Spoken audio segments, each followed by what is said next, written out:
Nigerian Senate has confirmed the appointment of Justice Ibrahim Tanko Muhammad as the substantive Chief Justice of Nigeria, CJN. Muhammad was ushered into the Senate chamber by the Senior Special Assistant to the President on National Assembly Matter, Senator Ita Enang. His confirmation followed a screening hearing at Wednesday plenary when it was time to speak. The new Chief Justice of Nigeria, who came in company of almost all the serving justices of the Supreme Court of that protocol, and shared his profile. During the screening process, federal lawmakers questioned Muhammad on various subjects relating to the independence of judiciary, corruption in judiciary, and respect for court ruling, among others. Nigerians, your vision and your thoughts for the Nigerian judiciary, especially now that you are being considered to become the head of the entire judicial system in Nigeria. You mentioned to us here that you might not be averse to that position, but for the fact that the infrastructure that will accommodate those who are appointed is not available. My Lord, my question is, given the fact that most of the appeals that come from the Court of Appeal across the entire country, the Supreme Court is just one. In the Court of Appeal, you have a lot of divisions across the entire country. All of the appeals emanating from these divisions come directly to the Supreme Court. So you have loads of work, and you are just 21, as you say. Will you accept that more justices of the Supreme Court be appointed if you have the necessary infrastructure to accommodate them?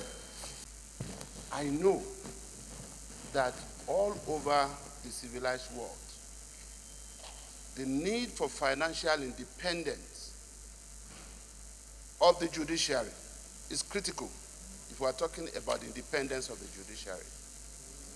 This has to be balanced, however, with also the need for integrity, including in the area of fiscal, and I mean financial prudence on the part of the judiciary.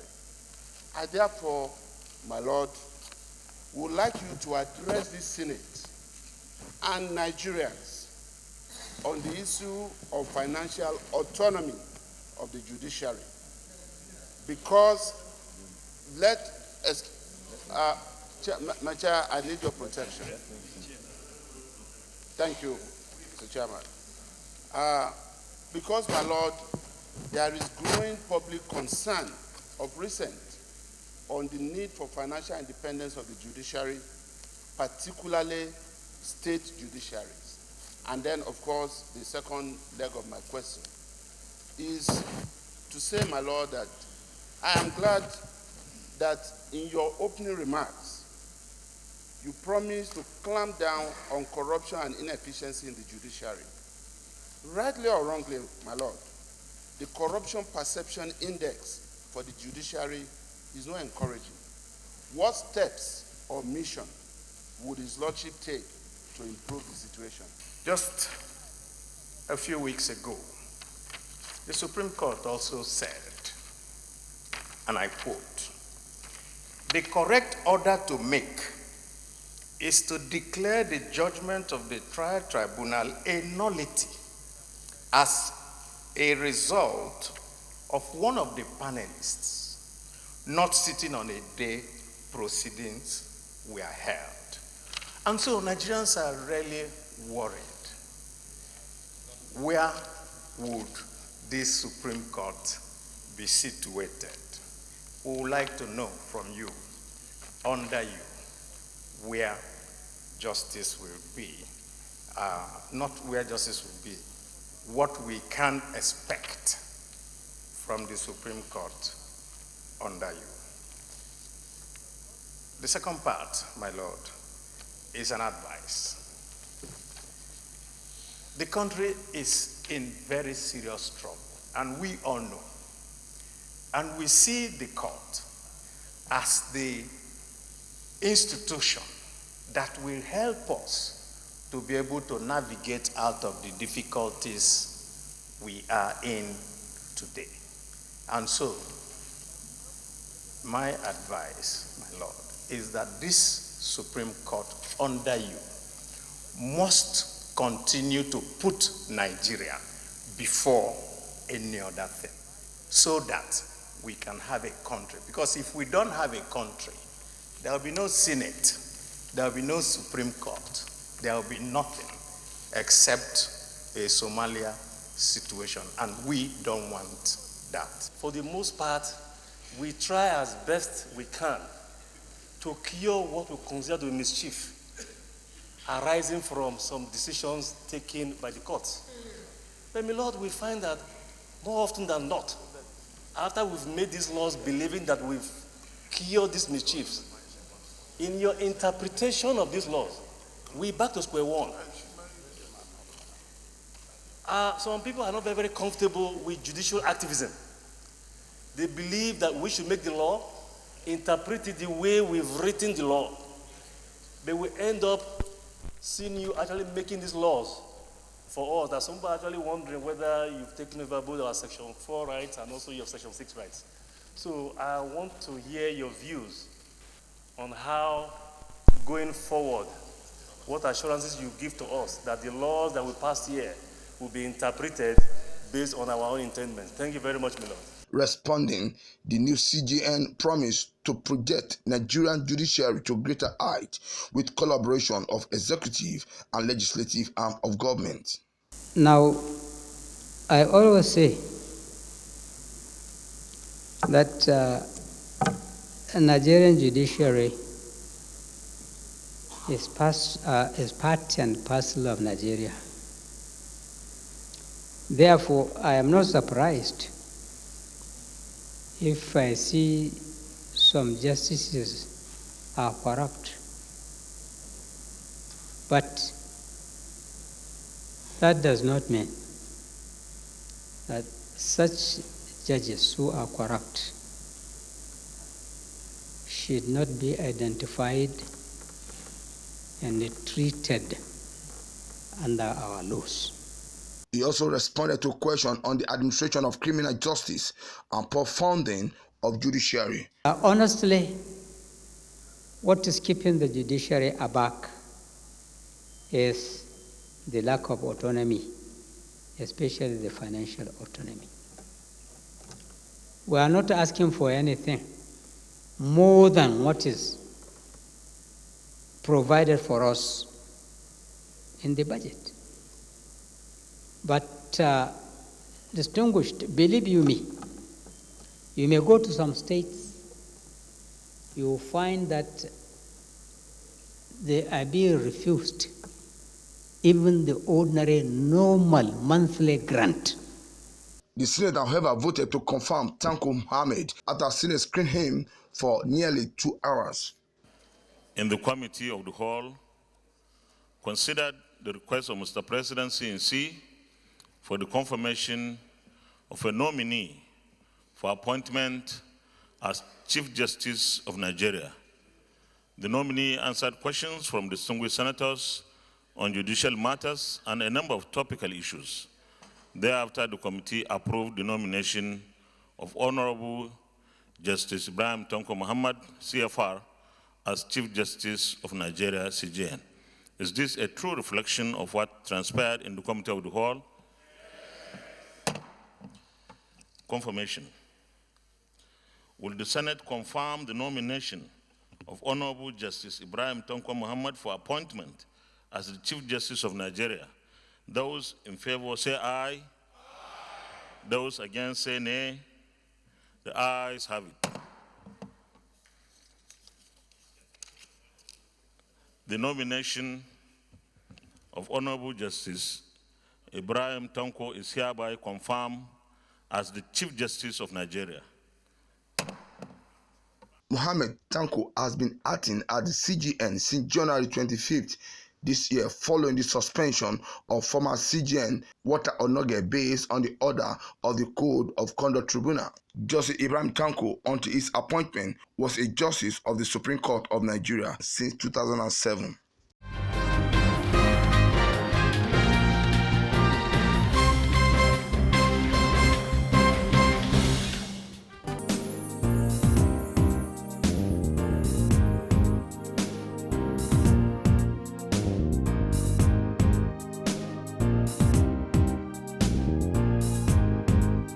The Industrial Training Fund, ITF, says it will train about 18,000 Nigerians from across the Federation on technical skills as part of its determined efforts to contain unemployment in the country. Sir Joseph Ari, Director General of the ITF, disclosed this in Abuja at a press conference to present the fund's 2019 Skills Intervention Program.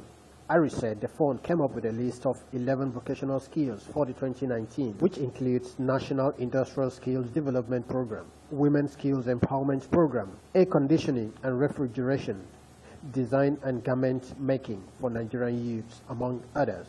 Ari hinted that the program is expected to last between 3 to 6 months. Today, across the length and breadth of the country, are visible evidences of the federal government's efforts to get Nigerians engaged in meaningful economic ventures through various social investment programs and the numerous skills acquisition programs being implemented by the Industrial Training Fund. Clearly, these efforts are not enough. It is against this backdrop that today we are unveiling our 2019 Skills Intervention Programs as part of our determined and continuing effort to contain the unemployment malaise. To this end, management came up with a list of 11 implementable programs for the year 2019. The programs are namely the National Industrial Skills Development Program, NISDP, the Women's Skills Empowerment Program, WOSEP, the Air Conditioning and Refrigeration Training on Wheels Program, the Design and Garment Making as well as Training on Wheels for Nigerian youth under the Passion to Profession Program, P2PP. The Skills Training and Empowerment Program for the Physically Challenged, known as Step C, the Construction Skills Empowerment Program, known as Concept, the Aquaculture Fish Farming Program under the Agripreneurship, the Manure Production, the Crop Production Greenhouse Technology, Poultry Farming, and the Training Program Development on International Marketing and Test Running, all under the sector of agripreneurship. In all, the programs will train about 18,000 Nigerians between the 3 to 6 months period they will last. On the commencement of the program, Ari said preliminary activities such as screening of participants and selection of training centers have commenced. The National Industrial Skills Development Program, NISDP, will kickstart from August 2019. The Women's Skills Empowerment Program will be from August 2019. The Air Conditioning and Refrigeration Training on Wheels Program will commence from September 2019. The Design and Garment Making, also using the Training on Wheels, will be from September 2019. The Skills Training and Empowerment Program for the Physically Challenged, Step C, will take off in August 2019. And the Construction Skills Empowerment Program, Concept, will also commence from September 2019. The agro-allied traits are namely aquaculture, which is fish farming, manure production, crop production using the greenhouse technology, and poultry farming, all of which will commence immediately after test run of facilities has been completed. The Entrepreneurship Development Program, EDP component of the programs, will commence on various dates between September 2019 and February 2020 in conjunction with our sister agency, the Small and Medium Enterprises Development Agency of Nigeria, SMEDA. The ITF Director General called for the cooperation and collaboration of all state governments, the organized private sector, politicians, and other stakeholders so as to achieve a multiplier effect. Awesome Raffle, Ben Television.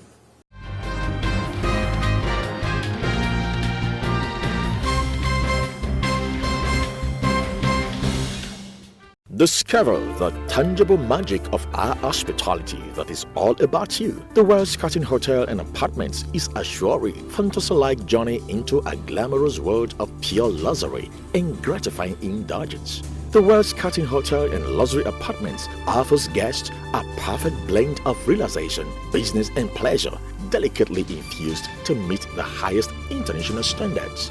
It's first-class service at its finest. Our commitment to exceed your expectations means impeccable attention to detail, courtesy, and a genuine care for your every need. Located at number 8 Gadonasco Street, off Jose Martin at Sokoru, Abuja, Nigeria. You can call us on +234 908 7561269 or visit our website at wellscutting.com. Upgrade your stay at the Wells Cutting Hotel and Luxury Apartments, an experience guaranteed to leave you breathless with longing.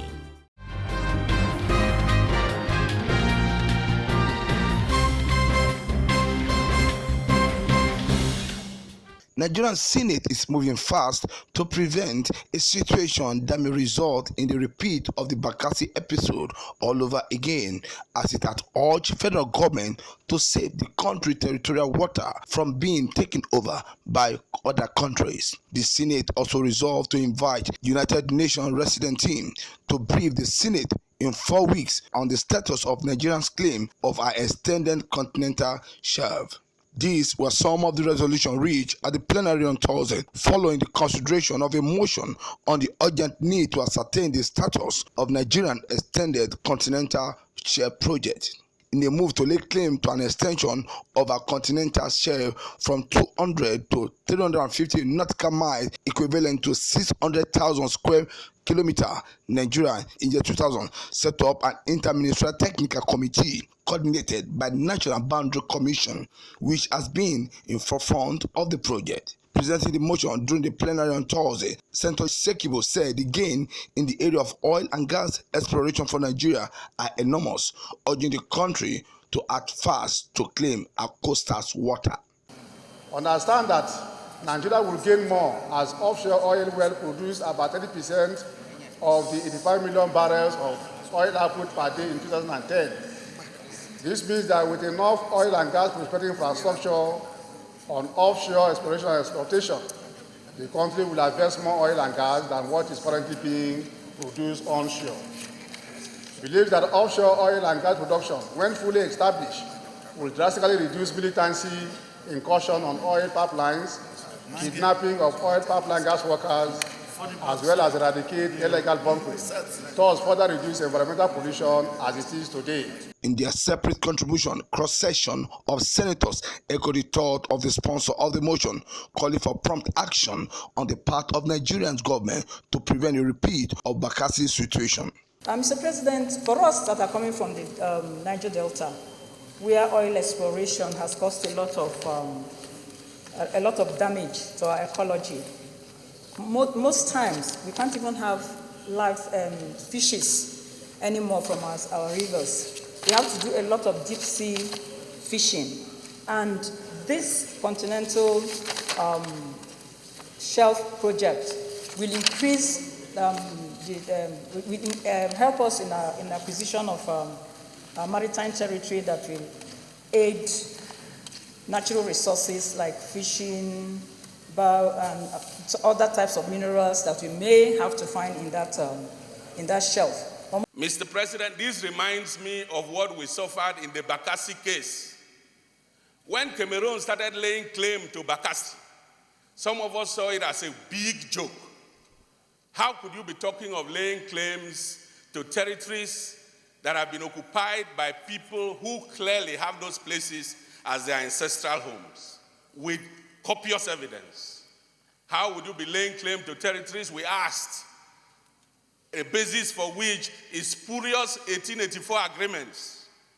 How could you be laying claims to territories where the people have a right to self-determination? We didn't see how it will come to pass, but it came to pass. From the exposition given on the body of the motion, the present president has even committed some funds to the project. And all what we need to do is to tidy up whatever that is remaining, so that we'll go back to the same UN and make a case for the extension of our territorial boundary beyond where we are now. In his remark, President of the Senate, Ahmad Lawa, commended President Muhammadu Buhari for setting up high-power presidential committee with the mandate to coordinate the activities of the extended continental shelf. Also join all of us in commending Mr. President CNC for actualizing this project really by funding it, but we are supposed to be in it together. So we should be prepared also to provide the funds for the project to continue. Budget 2020 will be coming, and when it does, I think it is going to be our responsibility to ensure that we make provisions, significant provisions to ensure that this project is realized eventually for our country to benefit from the resources that are waiting to be tapped. Thank you very much. The Senate then urged the President not to relent in his effort to fully support the project to its conclusion.